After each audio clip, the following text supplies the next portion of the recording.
in the grand halls of Asgard, where the gods feasted and the world was their domain.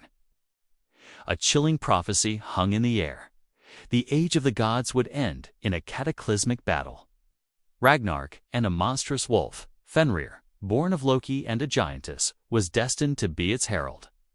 The gods, in their arrogance and fear, saw Fenrir not just as a future threat, but as a curse to be contained.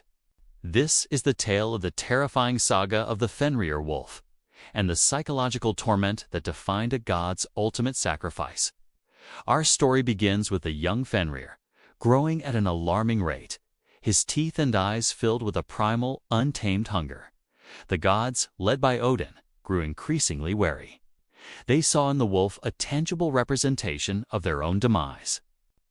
They sought to contain him, not out of wisdom, but out of fear and a desperate desire to defy their fate. They challenged Fenrir with a series of chains, each one stronger than the last. The wolf, in his youthful strength and trust, easily broke them. But for the final chain, they commissioned the dwarves to forge Gleipnir, a magical ribbon made from impossible things. The sound of a cat's footsteps, the beard of a woman, the roots of a mountain. It was as thin as silk, yet unbreakable. Fenrir, suspicious of the gods' true intentions, agreed to be bound by Gleipnir only if one of them placed their hand in his mouth as a sign of good faith. Only Tyr, the god of law and courage, stepped forward. He did so not out of a desire for glory, but out of a profound sense of duty and an understanding of the immense tragic injustice they were inflicting upon a creature that had done no wrong. As Gleipnir tightened, Fenrir's roars of outrage echoed through the cosmos. He thrashed, he lunged, but the magical chain held fast.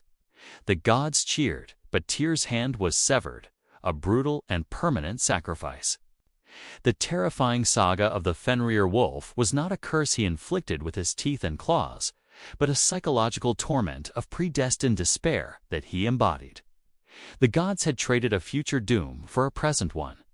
They had bound Fenrir, but they had also bound themselves to a fate of paranoia and fear. Knowing their age would eventually end and that they had paid for their victory with their honor. The curse was a silent, insidious one.